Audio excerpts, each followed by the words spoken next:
जय जोहार संगवारी हो। मैं डॉक्टर माधुरी दर्शना मोदिता आज आप सबके सामने हमारे छत्तीसगढ़ के विरह गीत प्रस्तुत करत हूँ।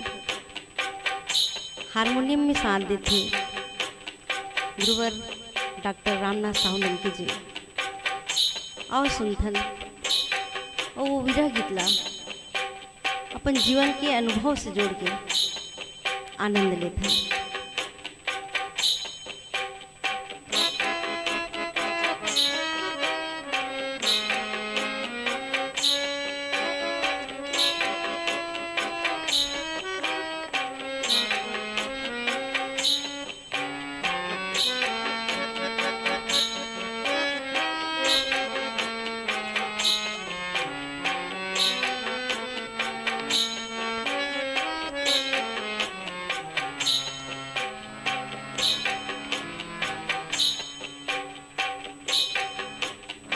हिय माहूक उठत है संगे कैसे के तोला बताऊं रे, कैसे के तोला बताऊं ना। अंतस के पीरामा अगिन बरत है कैसे के तोला दिखाऊं रे, कैसे के तोला दिखाऊं ना।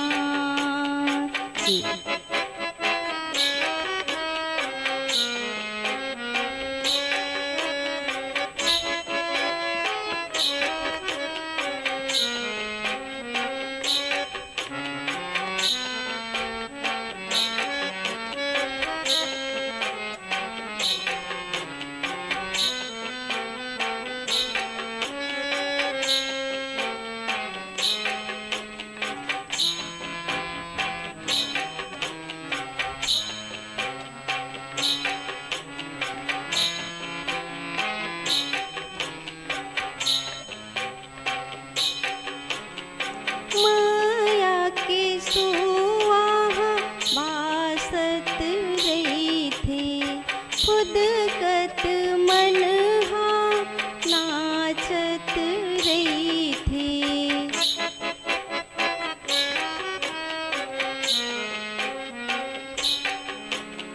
माया के सुआहा बासत रही थी, खुद कत मन हा नाचत रही थी। कब आबीते मोर मयारू, कब आबीते मोर मयारू, सुरता मदिन ला पहाऊ रे, कैसे के तोला बताना।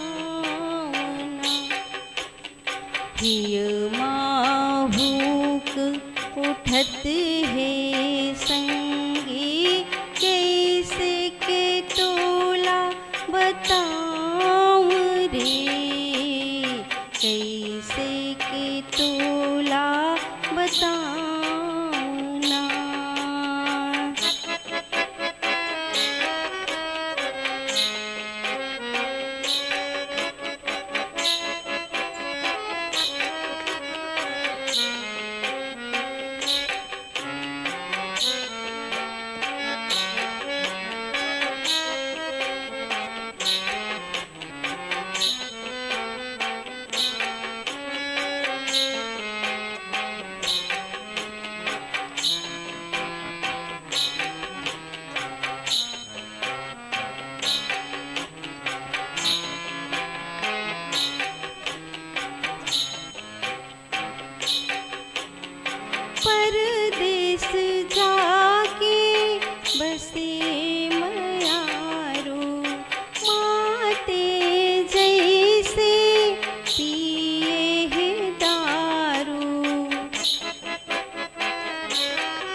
बसे मयारू माते जैसे पिए है दारू रोवत गावत कैथस मूला रोवत गावत कैथस मूला बिन पाखे कैसे उड़ियाऊं रे कैसे मैं तुर कर आऊना हिय माहूक उठत है संगे कैसे के तोला बताऊं रे कैसे के तोला बताऊना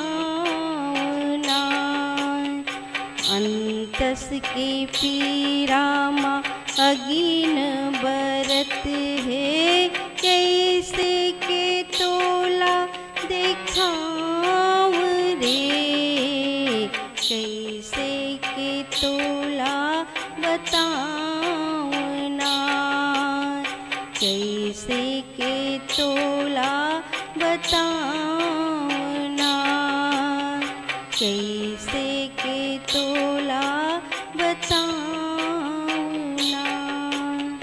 कैसे के तोला बताऊना।